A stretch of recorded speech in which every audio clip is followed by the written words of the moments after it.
താഴെ ഇട്ട് കൊടുത്ത ബിസ്ക്കറ്റ് കഷ്ണവും കഴിച്ചതാ രണ്ടുപേരും അങ്ങനെ വിശ്രമിക്കുക. അവരെ ഇങ്ങനെ സ്നേഹിക്കുമ്പോൾ, അവർക്ക് ആഹാരം കൊടുക്കുമ്പോൾ ഒക്കെ എന്താ പറയുക, വല്ലാത്തൊരു സന്തോഷം. ആ സന്തോഷം എവിടെ നിന്നാണ് ഉണ്ടാകുന്നത്? അത് അൺകണ്ടീഷണൽ ലവിൽ നിന്നാണ്.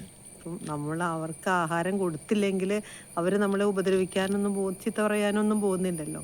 പക്ഷേ അതൊരു സന്തോഷം. ആ ഒരു ഒന്നിനും വേണ്ടി അല്ലാതെ ചെയ്യുന്ന ആ ഒരു പ്രവർത്തിക്കും, അല്ലെങ്കിൽ ഒന്നിനും വേണ്ടി അല്ലാതെ കൊടുക്കുന്ന സ്നേഹത്തിനും അത് അതിന് കിട്ടുന്ന റിവാർഡ് എന്ന് പറയുന്നത് വല്ലാത്തൊരു സന്തോഷം തന്നെയാണ്. അവരിങ്ങനെ വിശ്രമിക്കുന്നത് കാണുമ്പോൾ എന്താ ഹാർട്ട് ചക്ര തുറക്കുന്നൊരു ഫീലാണ്. വളരെ സന്തോഷം അനുഭവപ്പെടുന്നു. ഒരു നിർവൃതി എന്ന് പറയാലോ.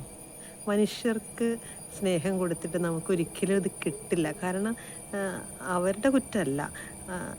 നാം എന്തൊക്കെയോ പ്രതീക്ഷിച്ചുകൊണ്ടാണ്, അല്ലെങ്കിൽ എന്തോ സ്വാർത്ഥ താല്പര്യങ്ങൾക്കൊക്കെ വേണ്ടിയിട്ടാണ് നാം അവരെ സ്നേഹിക്കുന്നതും ഓരോ കാര്യങ്ങൾ ചെയ്തു കൊടുക്കുന്നതും. അതുകൊണ്ടാണ് ഇതുപോലൊരു സന്തോഷം നമുക്ക് കിട്ടാത്തത്. എപ്പോഴും നമുക്ക് പരാതിയല്ലേ മറ്റൊരാളെ സ്നേഹിക്കുമ്പോൾ. ആ പരാതി ഉണ്ടാകുന്നത് നമ്മുടെ ഓവർ എക്സ്പെക്റ്റേഷൻ കൊണ്ടാണ്. ഇവരെയൊക്കെ ഒന്ന് സ്നേഹിച്ച് നോക്കൂ, കുറച്ച് സമയം അവരുടെ കൂടെ ഒന്ന് ഇരുന്ന് നോക്കൂ, എന്തൊരു സന്തോഷമാണ് നോക്കൂ.